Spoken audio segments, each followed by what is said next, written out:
Anda diberkati Tuhan hari ini? Amin ya. Bapak Ibu yang terkasih dalam Tuhan, ketika saya mempersiapkan renungan untuk hari ini, saya teringat dengan satu kalimat dengan judul begini. Saya kasih judulnya nih, tampilin dong. Membelenggukan diri karena cinta. Kenapa pastor membuat judul ini? Saya masih hidup di dalam daging, saudaraku. Kita semua masih hidup di dalam daging. Kita diberi kehendak bebas sama Tuhan. Hidup dalam daging, kehendak bebas, dan saya masih muda, Bapak Ibu.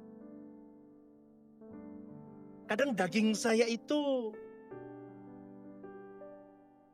berkata dalam diri saya seringkali, manusia lama saya kadang masih kadang keluar. Ngomong begini, ngapain apa yang kamu lakukan ini, ngapain sih sebetulnya?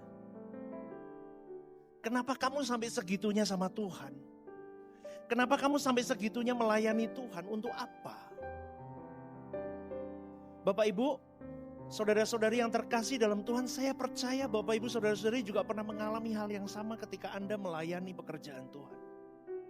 Atau Anda punya ambil komitmen untuk sungguh-sungguh sama Tuhan. Kalimat narasi-narasi itu kadang terdengung di dalam telinga batin kita. Ngapain kamu sampai segitunya? Betul? Ya, sering muncul kan? Itu sering kali muncul. Tetapi saya mulai di dalam hati saya mulai berkata, tapi aku hamba Tuhan.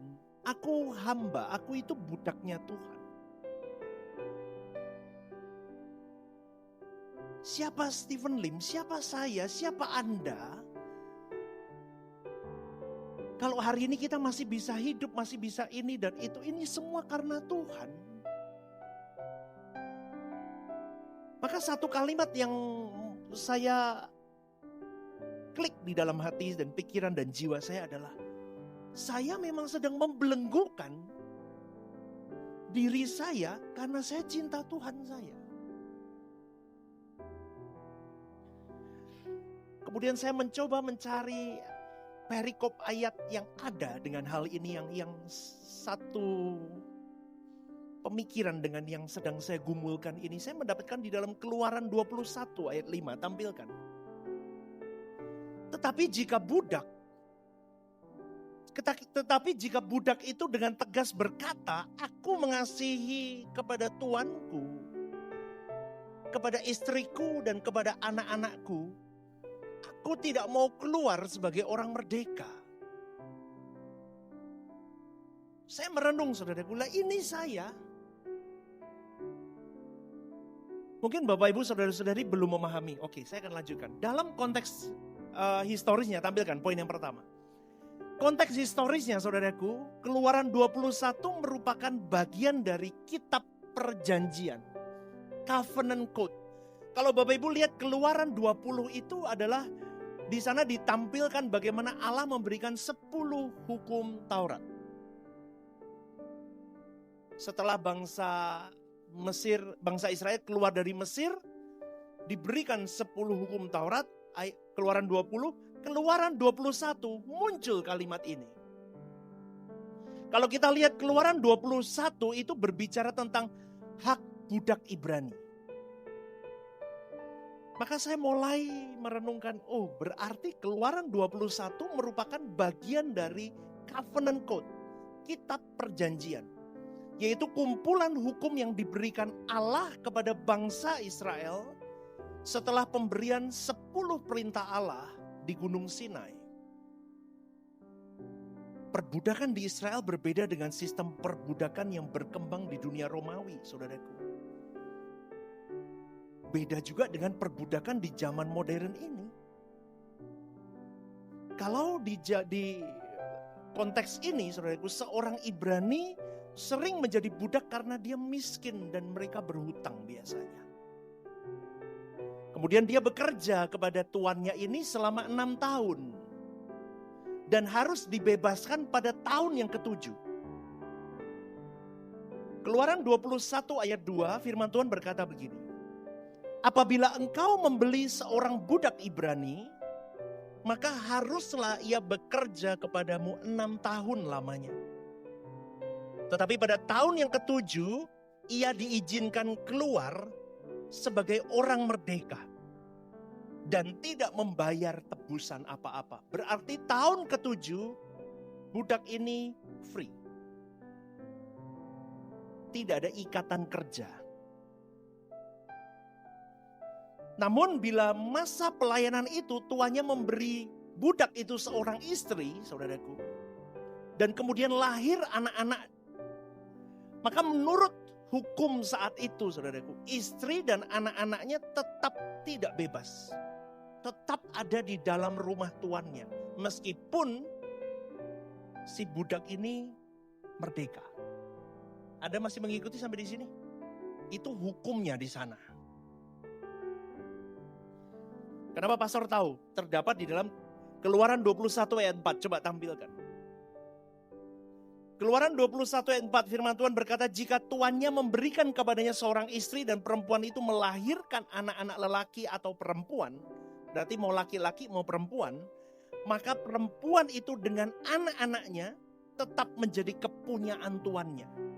Dan budak laki-laki itu harus keluar seorang diri. Situasi model begini saya mencoba merenungkan, ini menciptakan dilema bagi budak yang akan dibebaskan. Tidak mudah. Poin yang kedua.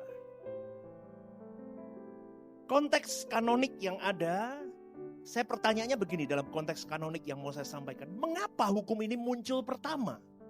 Setelah 10 perintah Allah, setelah pembebasan, kemudian 10 perintah Allah, kenapa hukum ini muncul duluan? Langsung loh, ayat 21 langsung keluar. Pasal 21, maaf. Langsung keluar. Kenapa? Karena begini, bangsa Israel ini baru saja keluar.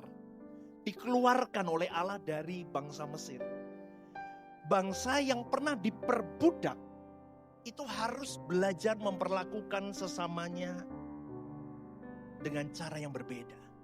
Karena bangsa yang diperbudak pasti bangsa yang, maaf ya, boleh dikatakan normanya rendah. Bisa dibilang bangsa ini bangsa yang kepahitan. Bangsa yang rusak dalam segala hal. Dengan kata lain, Tuhan ingin semua orang-orang yang ada di bangsa Israel ini, orang-orang yang pernah menerima belas kasihan Tuhan, harus hidup dalam belas kasihan.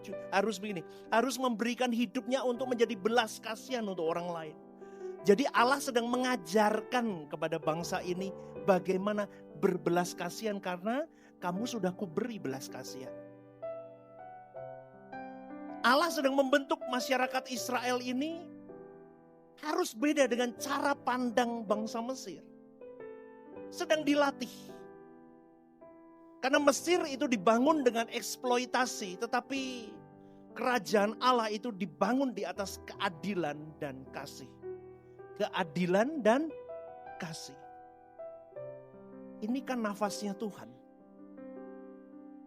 Betul Bapak Ibu? Nafasnya Tuhan, keadilan, kasih. Bangsa pilihan ini diajarkan bagaimana mempunyai nafas ilahi, keadilan dan kasih. Maka langsung hukum tentang budak itu diterapkan di pasal 21. Sebelum lanjut saya mengupas, saya mau analisis kata-kata pentingnya. Coba tampilkan 3A. Dikatakan begini, jika budak itu dengan tegas berkata, tadi kalimatnya begitu kan? Bahasa Ibrani ini menggunakan kalimat ini, amor yomar, itu tegas berkata. Amor yomar, itu bisa diartikan begini, saudaraku. Tegas itu artinya begini, dia sungguh-sungguh berkata dari dalam hatinya. Atau dia dengan pasti menyatakan. Artinya keputusan ini tidak boleh dibuat karena tekanan apapun. Budak itu memberikan keputusan, mengeluarkan kalimat itu dengan tegas, artinya itu keputusan dengan kesadaran dan sukarela. Coba tampilin ayatnya biar orang gak bingung. Dari awal tadi.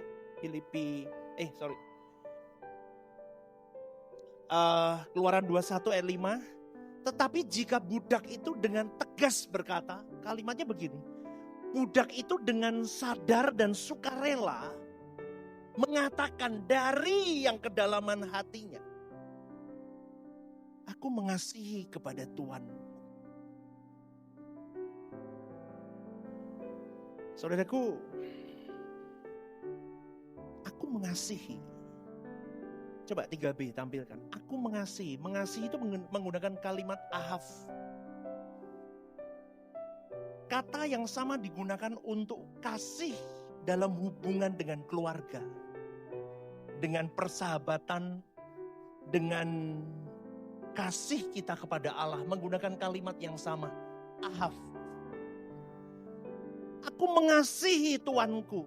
Itu menggunakan kasih yang sama kepada keluarga, kepada istri, kepada anak, kepada Tuhan, sama kepada Tuannya.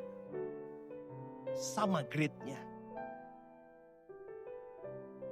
Menarik bahwa alasan budak ini bertahan bukan karena ketakutan, melainkan karena ahaf, kasih. Hukum Taurat di sini menunjukkan bahwa ada relasi ideal antara tuan dengan budak yang seharusnya menghasilkan kesetiaan yang lahir dari kasih, dari ahaf, bukan dari penindasan. Oke, sampai di sini masih mengikuti saya? Amin.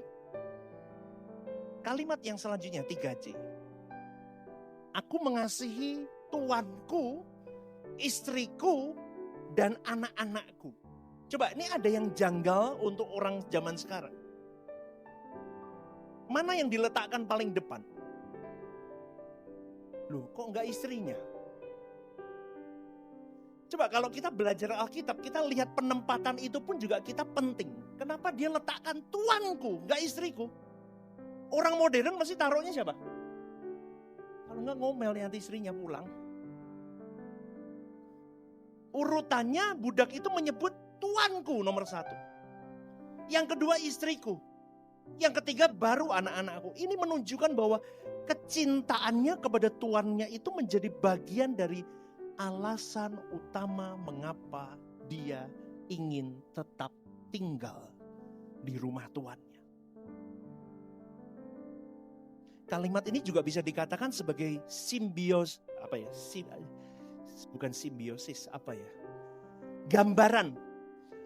gambaran home. Kita merasakan at home di rumah Tuhan itu. Aku mengasihi tuanku, istriku, dan anak-anakku. Budak ini sedang tidak bekerja tentang pekerjaannya. Dia berbicara tentang I feel at home. Di rumah tuanku ini ya rumahku. Di dalam pemikiran Ibrani, rumah bukan sekedar bangunan, tetapi rumah itu adalah identity. Perlindungan. Community. Komunitas. Apalagi? Warisan. Legacy. Jadi budak ini tidak ingin meninggalkan rumah itu. Oke, overall secara rohani begini deh saudara. Gambaran dari budak dan tuannya ini menggambarkan bahwa orang percaya yang sudah menemukan rumahnya di dalam hati Allah. Amin saudaraku. Amin saudaraku. Seharusnya kau dan saya begitu. 3D, kalimat yang susah lagi. Aku tidak mau keluar sebagai orang merdeka. Merdeka itu kalimatnya itu hofsi. Aku tidak mau keluar sebagai orang merdeka. Artinya, merdeka itu artinya bebas dari kewajiban hukum sebagai budak. Dia tidak mau. Ironis ya, budak ini menolak kebebasan hukum demi mempertahankan relasinya dengan tuannya yang dia kasihi itu. Kalau mau saya gambarkan begini deh. balik dulu yang 3C. Istri, anak-anak, ini boleh letterlux, boleh dikatakan, oke, ini istriku benar secara lahiriah, anak-anakku lahiriah betul. Tetapi istri dan anak-anak ini juga sebagai gambaran, bisa saja. Seringkali orang modern lebih mencintai pekerjaannya ketimbang tuannya yang ada di surga. Lebih cinta pelayanannya ketimbang tuannya di surga. Lebih cinta apapun. Tapi dari perikop ini digambarkan bahwa seorang budak ini dia tidak lebih mencintai istrinya, anak-anaknya ketimbang tuannya. Maka dia letakkan gambaran ini, perikop ini meletakkan gambaran, dia letakkan tuannya yang pertama. Ini harusnya menjadi tamparan untuk kita, saudaraku. Kekristenanmu dan kekristenanku itu tidak pernah meletakkan Tuhan kita number one. Halo. Istri dan anak-anakmu dalam tanda kutip number one dalam hidupmu. Tuhanmu number two, number three, number four. Saya katakan ini supaya kita semua sadar. Karena banyak dari kita begitu. Saudaraku yang terkasih dalam Tuhan, aku tidak mau keluar sebagai orang merdeka. Ini menggambarkan bahwa budak ini memang menolak kebebasan hukum demi mempertahankan aku mengasihi Tuhanku sungguh-sungguh kok, lebih dari segalanya. Terbalik dengan hukum dunia, dunia selalu mengagungkan kebebasan. Manusia ingin hidup tanpa aturan. Manusia ingin hidup tanpa ikatan. Manusia ingin hidup tanpa siapapun yang berhak mengatur hidupnya. Gambarannya, contoh, hari ini banyak orang tidak punya gereja lokal. Betul? Hari ini yang ngomong orang Kristen tidak banyak punya gereja lokal. Mereka tidak tertanam di sebuah gereja. Kenapa? Tadi yang saya katakan, dia tidak mau ada aturan, dia tidak mau ada ikatan, dia tidak mau, semua bukan cuma bergereja. Pernikahan pun dia tidak mau hari ini. Di luar negeri udah gak ada menikah, pokoknya kumpul bareng. Tidak ada ikatan. Ini dunia modern hari ini, saudaraku. Tapi anehnya, semakin manusia mengejar kebebasan dan mendewakan kebebasan, menurut versinya sendiri, semakin manusia itu diperbudak oleh dosa. Lihat deh. Apapun yang tanpa ikatan, tanpa tertanam, tanpa ikatan yang jelas, semuanya akan melahirkan dosa. Melahirkan hawa nafsu, melahirkan ambisi, melahirkan kesombongan, melahirkan keinginan dunia. Ini yang saya temukan, saudara. Maka dalam pemikiran modern, kebebasan itu dianggap nilai tertinggi. Tetapi Alkitab mengajarkan sesuatu yang berbeda. Kebebasan bukan tujuan akhir hidup kita. Tujuan akhir kita adalah the good relationship kita dengan Tuhan. Hubungan yang istimewa kita dengan Tuhan. Hubungan yang benar kita dengan Tuhan. Poin yang keempat tampilkan. Manusia pertama kali jatuh bukan karena kehilangan kebebasan. Dia bebas di Taman Eden. Tapi manusia jatuh karena memilih kebebasan terpisah dari Allah. Sejak saat itu manusia harus terus mengejar kemerdekaan tanpa Tuhan. Dia berjuang di situ. Karena dosa. Tapi endingnya orang yang mengejar kebebasan tanpa Tuhan akhirnya akan kesepian, saudara. Kenapa Pastor ngomong begitu? Saya pernah mengalami itu. Saya pernah memilih kebebasan tanpa Tuhan. Saya pernah loh Bapak Ibu, di tengah-tengah saya sekolah teologi, waktu itu masih S1, belum S2. Saya masuk gereja A kebentur, masuk gereja B kebentur, masuk gereja C kebentur. Saya gak ke gereja Bapak Ibu.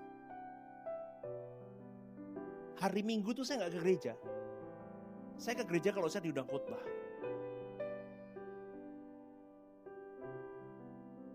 Saya tahu firman, tapi saya tidak bisa menghidupi firman. Saya hanya bisa, ini apa namanya ya? Mempresentasikan firman. Beda loh. Orang yang menghidupi firman dengan orang yang mempresentasikan firman itu beda. Ketika saya hanya mempresentasikan firman dengan skill public speaking saya, jemaat tidak tahu. Pasti tetap ada yang tahu. Tapi saya lebih tahu dari siapapun di situ, saya kesepian. Amin Bapak Ibu. Amin. Saya kering. Saya bisa berkhotbah. Saya bisa tumpang tangan, istri saya nemenin saya. Makanya saya jarang sekarang mau gini-gini udah. Kesepian, ada kekosongan yang emptiness. Karena dalam diri saya ada pemberontakan yang memang tidak tepat di situ. Dan Tuhan tidak suka. Kenapa kau kebentur kau keluar? Kau kebentur kau duduk di situ. Lu amin gak? Halo? Halo? Yang Tuhan mau apa? Didikanmu. Kamu kebentur, kamu duduk di situ. Duduk. Cek hatimu, cek semua ambisimu, cek semua. Tapi saya keluar. Ini saya sharing loh ya, ini really, ini hidup saya. Dan lama tidak lama saudaraku, saya itu merasakan my spiritual journey itu mengalami kehancuran. Itu saya bisa merasakan itu, saya bisa merasakan downgrade-nya itu kelihatan banget. Itu yang mau saya katakan. Maka dalam Keluaran 21 ayat 5 kita menemukan gambaran yang sangat indah sebetulnya. Seorang budak Ibrani yang sebenarnya punya hak untuk bebas setelah masa pelayanannya berakhir. Justru milih tetap tinggal sama tuannya. Bukan lagi karena dipaksa. Bukan lagi karena takut. Tapi karena cinta. Ia berkata, aku cinta atau aku mengasihi kepada Tuhanku. Kalau dalam perspektif suara kebenaran yang saya pahami, inilah gambaran orang percaya yang sudah menemukan keindahan pribadi Allah. Mungkin pada awalnya seseorang datang kepada Tuhan karena butuh pertolongan. Butuh berkat, butuh perlindungan, butuh keselamatan. Tapi semakin dia punya jam-jam bersama dengan Tuhan, dia kenal Tuhannya. Jatuh bangun, ditabrak ini, ditabrak itu, nabrak sana, nabrak sini. Fokusnya mulai berubah. Dia tidak lagi mengikuti Tuhan karena berkatnya Tuhan. Melainkan karena aku cinta sama pribadi Tuhanku. Dan orang seperti ini tidak merasa terpaksa untuk mentaati apa yang Tuhan mau. Dia malah justru orang yang paling berbahagia kalau seluruh hidupnya bisa melakukan kehendak Tuhannya. Karena baginya kehendak Tuhan itu bukan beban. Melainkan kesukaanku. Rezekiku. Aku melakukan kehendak Tuhan. Aku rela dibelenggu. Aku rela dibelenggu oleh Tuhan. Karena aku mengasihimu Tuhan. Bukan karena kewajibanku. Aku tidak sedang membayarmu sesuatu, mengembalikan sesuatu kepadamu. Karena aku tidak sanggup, keberadaanku seluruhnya pun ku berikan untuk mengembalikan kebaikanmu, gak sanggup. Tapi yang kulakukan ini bukan mengembalikan kebaikanmu, tetapi karena aku memang mengasihi pribadimu. Harusnya orang Kristen begitu. Amin. Amin. Kamu ikut Tuhan bukan karena diberkati. Bukan karena ditolong. Bukan karena ini itu tetek bengek dalam hidupmu. No. Tapi aku mengasihimu. Ya karena engkau. Because of you. Kau karena pribadimu. Tidak ada yang lain. Temukan ini saudaraku. Seperti budak ini. Sampai di titik. Kau tidak tergoncangkan mengasihi Tuhan. Itu proses ya. Gak bisa langsung. Poin kelima tampilkan. budak dalam Keluaran 21 ini memahami sesuatu yang banyak manusia modern tidak pahami. Lebih baik hidup bersama Tuhan yang baik daripada hidup bebas tanpa tujuan. Kalau anak muda dunia modern kenal ini, tahu ini, gereja ini penuh anak muda. Seharusnya. Makanya saya selalu ngomong apa? Kalau sedari muda kamu mau membelenggukan dirimu, jadi man of God-nya Tuhan, jadi anak Tuhan, kamu terjamin kok hidupmu. Terjamin saudaraku. Gak mungkin gak dijamin Tuhan. Tapi tidak banyak orang berani begitu. Makanya mereka masih mau hidup free, hidup bebas. Saudaraku, kalau saya renungkan lagi ayat kembali di Keluaran 21 ayat 5 tampilkan. Ayat ini menghasilkan atau menghadirkan sebuah paradoks. Paradoks itu berlawanan.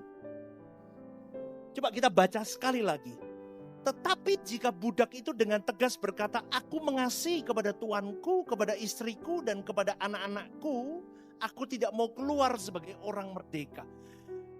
Ini ada paradoks yang berlawanan. Kenapa pastor ngomong begitu? Coba ya. Saya menemukan ada satu unsur kasih yang akhirnya mengubah kewajiban berubah menjadi kerelaan. Betul Bapak Ibu? Dari kewajiban berubah menjadi sebuah kerelaan. Pada awalnya budak ini melayani karena kewajiban hukum, kemudian dia memilih tetap tinggal karena kasih. Ini prinsip yang sangat penting dalam pemahaman kita akan suara kebenaran. Poin 6, coba tampilkan. Allah menghendaki ketaatan kita ini lahir dari kasih. Bukan sekedar kepatuhan formal. Kamu mengasihi Tuhan bukan takut tidak diberkati, bukan takut belalang pelahap makan bisnismu, bukan takut kamu diganjar dengan sakit penyakit, bukan takut ini dan itu. Bukan takut neraka. Bukan takut susah hidupmu. Tetapi kau ikut Tuhan, kau mengiring Tuhan, kau melayani Tuhan, kau mengasihi Tuhan sampai di titik tertinggi. Not because everything, hanya kau aku kasih. Jadi seumpama ketika kita menutup mata dan tidak ada surga dan neraka pun, kita sudah tetap mengasihi Dia. Amin gak? Aminnya lemes.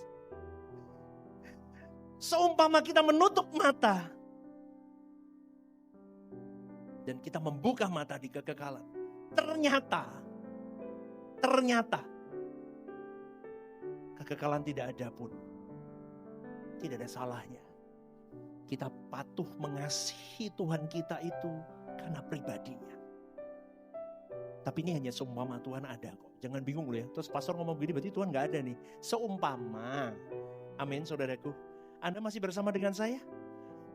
Saya mau ajarkan pada malam hari ini adalah titik tertinggi merengkuh Allah. Ini paradoks loh, bener. Hari ini kenapa kamu melayani Tuhan, beriman kepada Tuhan? Nah itu coba Anda jawab sendiri.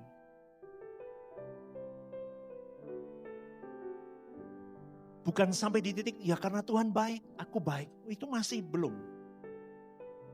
Kalau Tuhan jahat, kamu gak baik sama Dia. Halo Bapak Ibu, mengikuti ya sampai di sini ya. Jadi konsepnya harus jelas sekali. Saya tampilkan Keluaran 21 ayat 6 lanjutannya. Firman Tuhan berkata, maka haruslah tuannya itu membawanya menghadap Allah. Lalu membawanya ke pintu atau ke tiang pintu. Dan tuannya itu menusuk telinganya dengan penusuk. Dan budak itu bekerja pada tuannya untuk seumur hidupnya. Ini ada hubungannya. Tadi Keluaran 21 ayat 5 lanjutannya ayat ke-6. Kalau dia nggak mau bebas, maka tuannya akan bawa dia menghadap kepada Allah. Dia dibawa ke pintu atau ke tiang pintu, kemudian di tiang pintu itu telinganya ditusuk. Ketika telinga itu ditusuk, ditindik, maka itu stempel tanda bahwa kamu milikku forever, selamanya. Itu di sana modelnya begitu.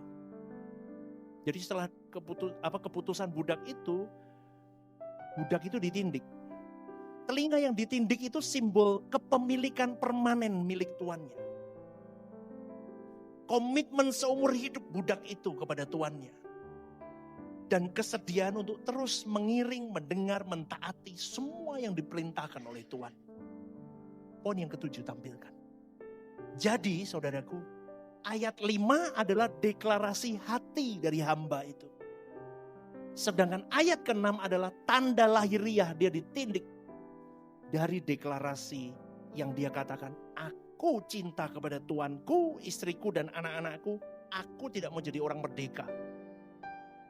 Stempelnya di kelihatan. Tapi orang Kristen sudah belajar berani menindikkan dirinya dengan bersyahadat. Tuhan Yesus adalah Tuhan dan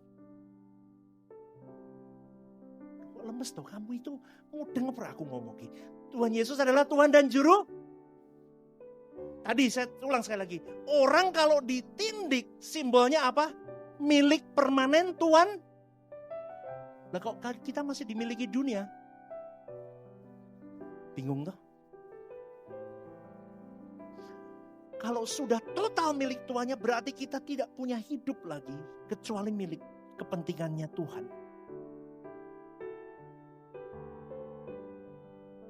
Berarti Tuanku harus tertinggi. Kedua, ketiga baru istri dan anak-anak. Kau dan saya sudah ditindik ketika kita berani berkata, Tuhan Yesus adalah Tuhan dan Juru Selamatku. Klik permanen kita milik Dia. Klik seumur hidup. Komitmen seumur hidup. Dan kesediaan untuk mendengar taat setia sampai akhir. Dalam Keluaran 21 ayat 6, budak yang memilih tetap bersama tuannya ditindik telinganya sebagai tanda bahwa aku jadi hambamu Tuanku selama-lamanya. Secara rohani ini menggambarkan seseorang yang menyerahkan seluruh whole life hidupnya kepada Tuhan. Orang model begini tidak lagi ngomong apa yang aku inginkan. Tidak keluar lagi, tidak sanggup.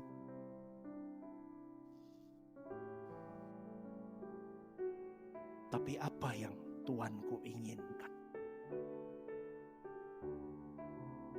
Kalau saya amati ada 3 tingkatan kehidupan rohani. Coba tampilkan poin ke-8.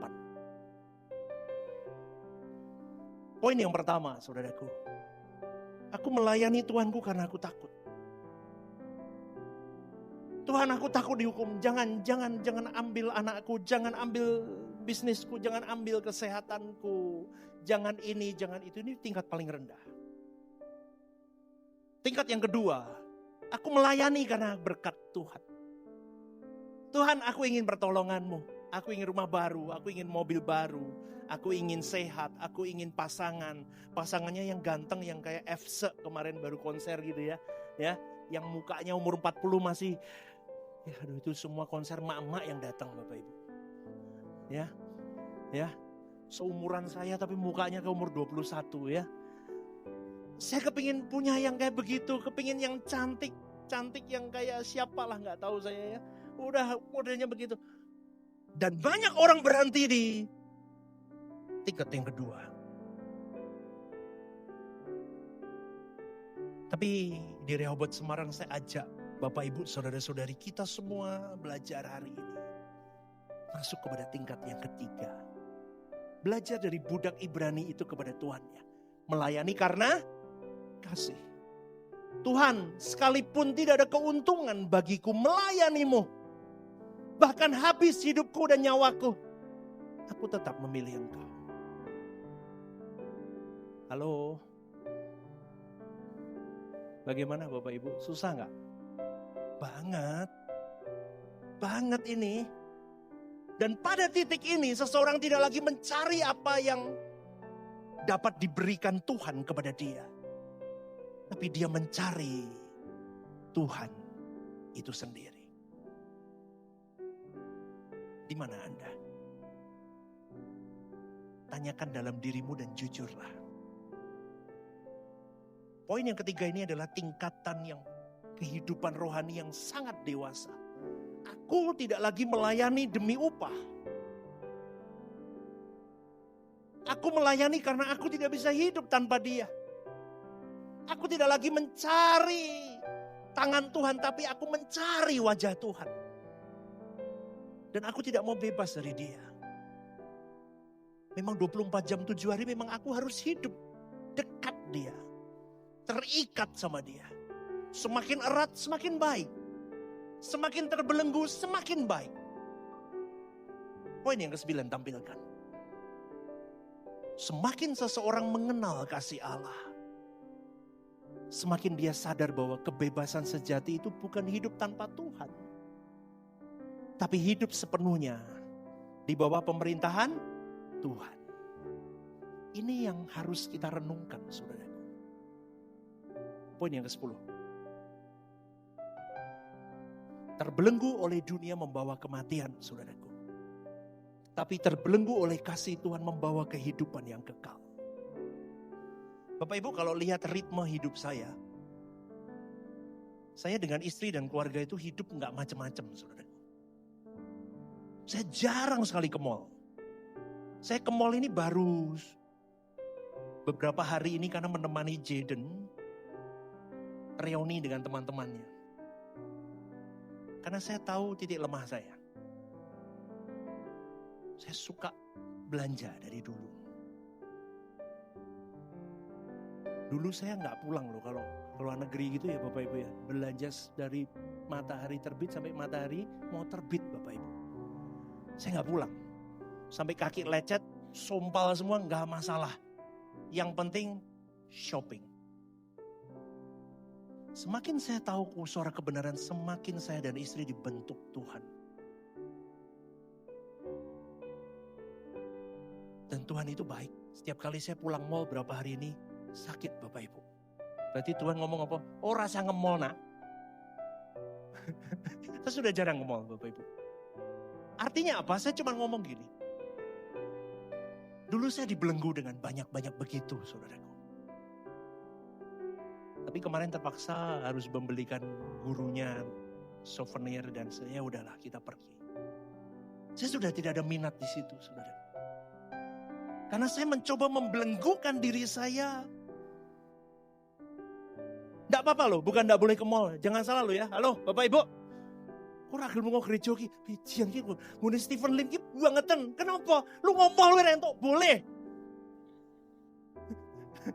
Ya, boleh. Boleh, saya ngomong boleh.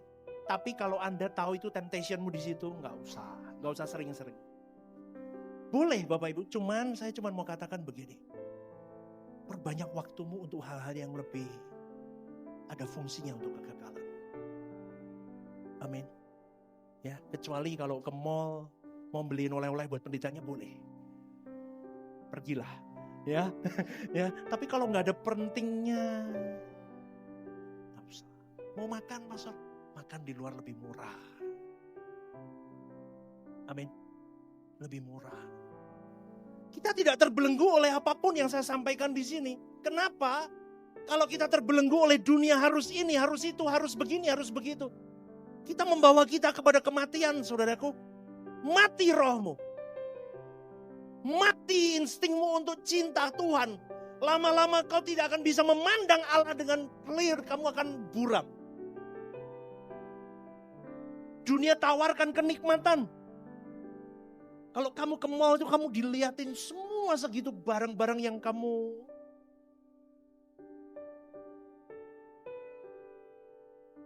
Dan ayat ini saudaraku, ada tipologi kristologi di dalamnya. Banyak penafsir Kristen melihat bayangan Mesias dalam bagian ayat ini. Yesus Kristus adalah pribadi yang sebenarnya bebas. Tetapi dengan sukarela dia mengambil posisi sebagai hamba. Bahkan dalam Filipi 2 ayat 7 dikatakan bahwa ia mengosongkan dirinya dan mengambil rupa seorang hamba. Maka poin yang ke-11 tampilkan.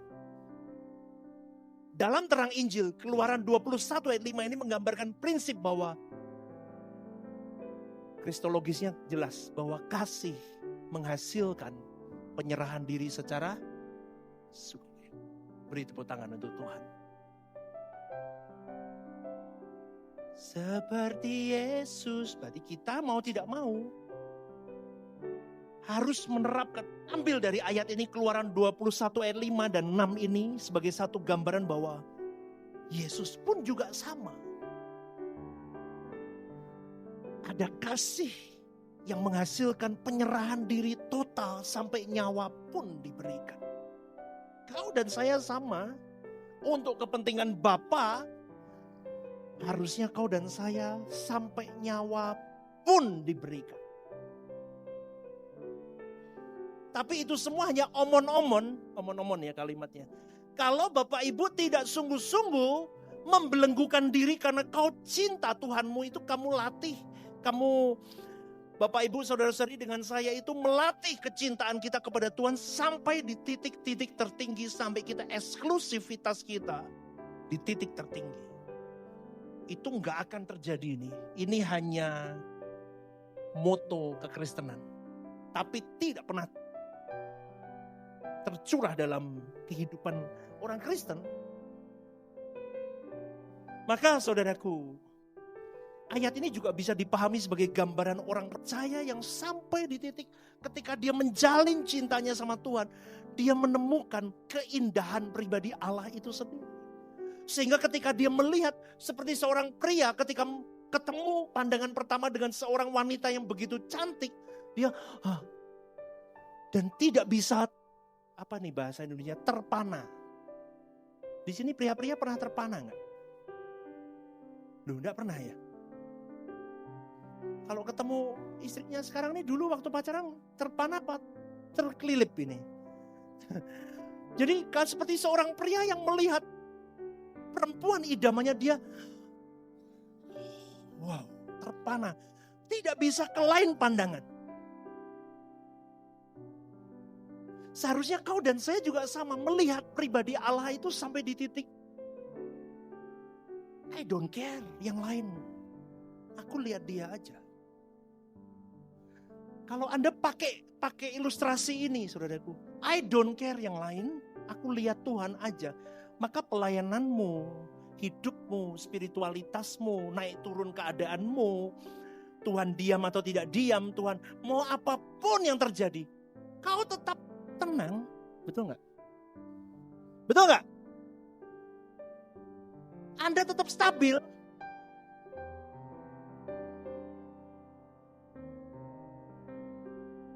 Kedewasaan rohani, seseorang sampai bisa berkata, aku tidak mencari kebebasan untuk hidup menurut kehendakku lagi. Aku memang memilih menjadikan diriku miliknya Tuhan sepenuhnya. Karena aku love him so much. Terakhir 12. Maka dengan demikian saudaraku, inti dari Keluaran 21 ayat 5 ini bukanlah soal perbudakan. Bukan. Melainkan transformasi hatimu dan hatiku. Dari ketaatan yang diwajibkan.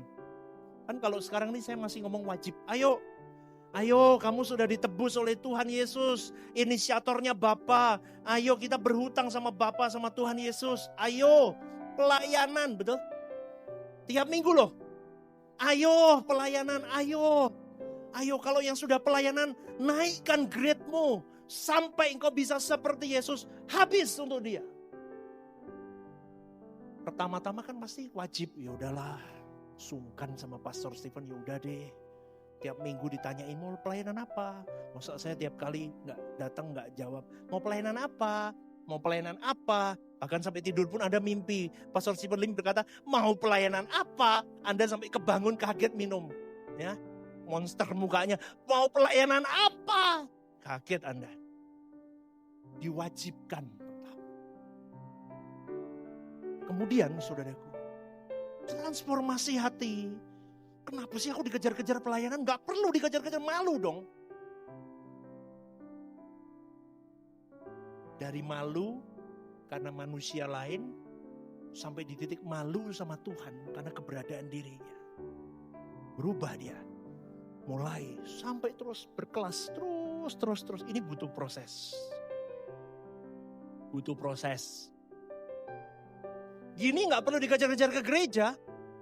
Gereja dulu apa jalan-jalan? Ya gereja dulu. Halo? Loh, ini saya ngomong nih apa adanya. Kalau sudah begini, ya gak mungkin gak ke gereja. Masa milih jalan-jalan daripada gak ke gereja? Halo? Itu mama saya dulu paling kenceng. Ma, ini. Gereja dulu, baru jalan-jalan.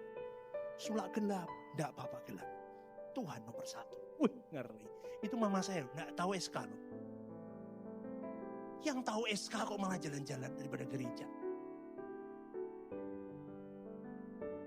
Jengkel enggak omongan saya begini? Syukurin. Sampai kamu menyerahkan dirimu. Lahir karena aku mengasihi. Kenapa?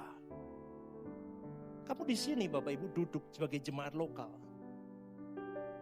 Ada hikmat Tuhan yang diberikan melalui kepada saya untuk membawakan apa yang harus kalian makan.